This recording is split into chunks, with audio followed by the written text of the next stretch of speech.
Fin août, à Rocamadour, des bénévoles s'activent. Au fond de la basilique Saint-Sauveur, David Ponce, orfèvre en art sacré, porte les dernières touches à son œuvre. Un reliquaire somptueux qui contiendra les restes de Saint Amadour 850 ans après la découverte de son corps intact dans le rocher. Donc là, je suis en train de prendre la dernière des pièces en porphyre pour enfin terminer le travail.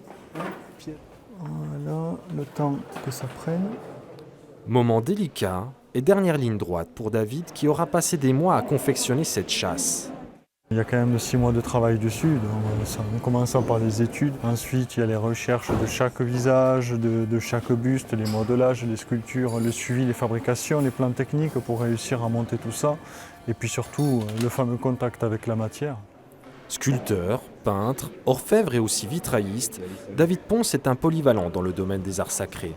Son talent et sa technique ont été déterminants pour élaborer un reliquaire à la hauteur du lieu. Les belles œuvres, c'est un peu la magie d'une rencontre entre celui qui commande l'œuvre et celui qui la réalise. C'était pas évident parce qu'il fallait avoir à la fois pouvoir vénérer en permanence les reliques dans le sanctuaire et puis permettre qu'il y ait un buste qui se balade. Je vais désormais démonter la plaque de clôture qui va recevoir tout à l'heure le buste reliquaire et permettre à Monseigneur Camiade, l'évêque de Cahors, d'introduire des sachets de reliques dans la châsse. Et la voici désormais prête à recevoir Saint Amadour. Des sachets de reliques, car le corps du saint ermite découvert par des moines au Moyen-Âge a été ensuite brûlé lors des guerres de religion. Les restes pieusement conservés ont continué à être vénérés jusqu'en 1970. Retrouvé il y a 3 ans dans un grenier du château, le recteur du sanctuaire et le nouvel évêque de Cahors ont alors décidé de remettre ces reliques à la vénération des fidèles. Artiste croyant, David Ponce a ainsi pu apporter ses services pour ce projet.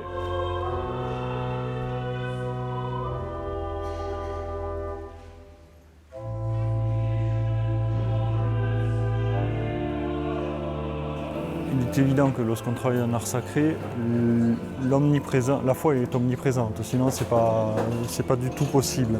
Donc bien évidemment que je suis croyant, bien évidemment qu'au niveau de la liturgie, si on est croyant mais pas pratiquant, on ne peut pas comprendre les choses, donc c'est un tout.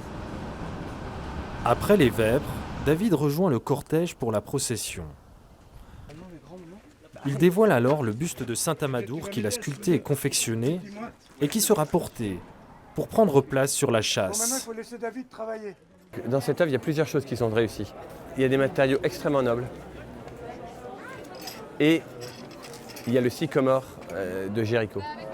Ça, c'est du génie pour moi. C'est la folie dont j'avais besoin pour adhérer au projet. Une œuvre qui est en effet tout en symbole, car en prélevant le bois dans le sycomore de Jéricho, David suit la tradition qui identifie Saint Amadour aux hachets de l'Évangile. Ce qui me définit le plus, c'est quand même d'être au service du clergé, au service des fidèles. Donc réussir à m'effacer derrière la commande, de savoir qu'il y a des gens qui, à travers cette œuvre, vont pouvoir aller vers une prière et une sorte d'élévation spirituelle, c'est idéal. Ce soir, nous allons vivre un moment exceptionnel, car vont être introduites en grande solennité les reliques de Saint Amadour.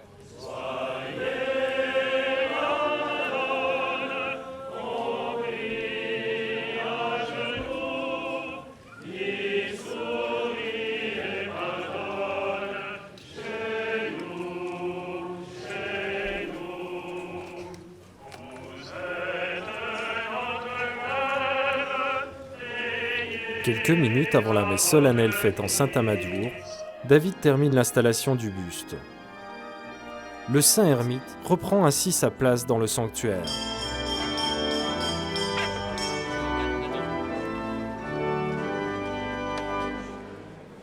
Ému, David abandonne et regarde ainsi son œuvre achevée, qui désormais vivra dans la prière des fidèles.